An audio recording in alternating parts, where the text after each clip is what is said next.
Hello and welcome back to my Digital Nomad Diaries. Today I'm throwing it back a little bit, and I'm throwing it back with an apology because I'm taking you to March of this year. It's a little later than we were hoping to get this out. This year has been one of the busiest, craziest years of my business, of my life, and something had to give, and that something was editing YouTube content. So I wanted to show you just a little bit of a day in the life. So I take you from the journey of going from Sofia to Bansko, and I take you there with a little bit of a hiccup. It's moving day. We are getting ready just now to leave Sofia and head to Bansko.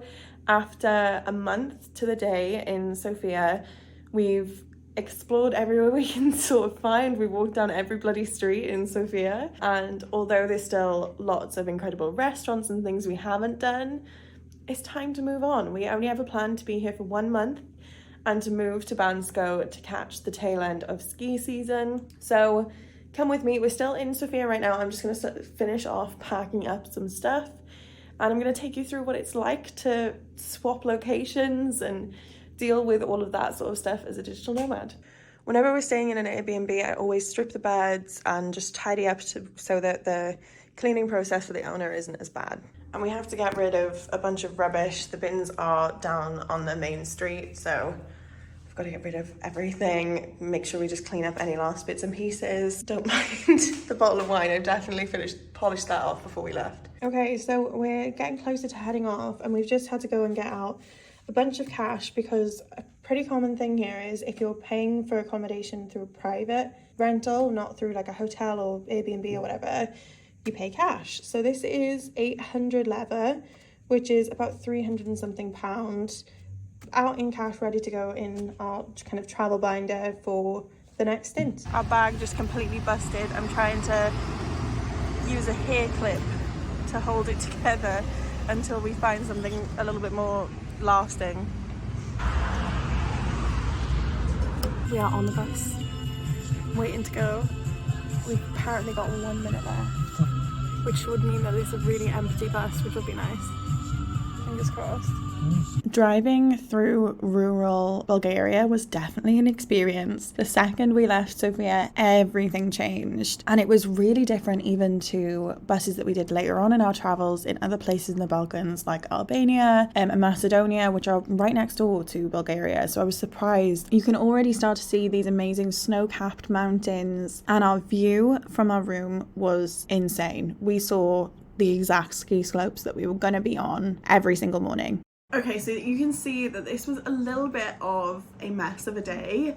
We had, luckily, it all figured out and we got it sorted. We did end up buying the worst bag ever that we've never used since because it was so awkward to hold and carry. Needs must, we solved the problem for the short term. So I want to tell you a little bit more about what we thought of and what we enjoyed, didn't enjoy about Bansko.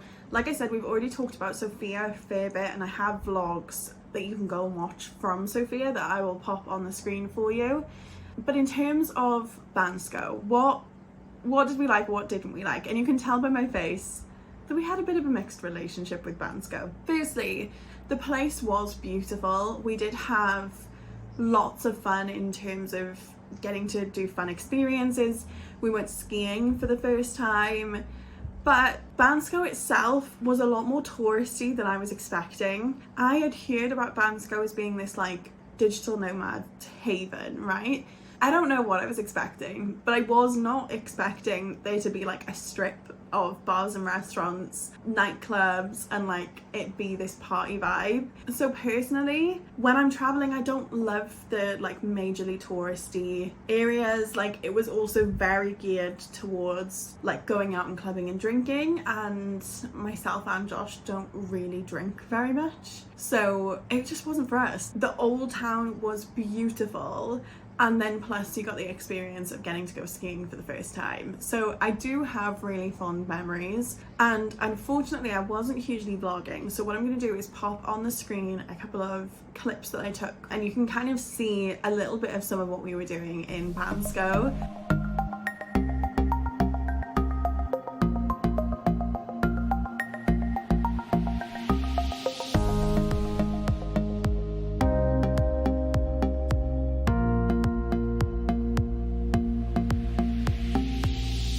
want to hear in the comments below if you've been to Bansko, if you've been doing ski season especially. I want to hear what your guys' thoughts were. So that is it for this digital nomad update. I have more coming.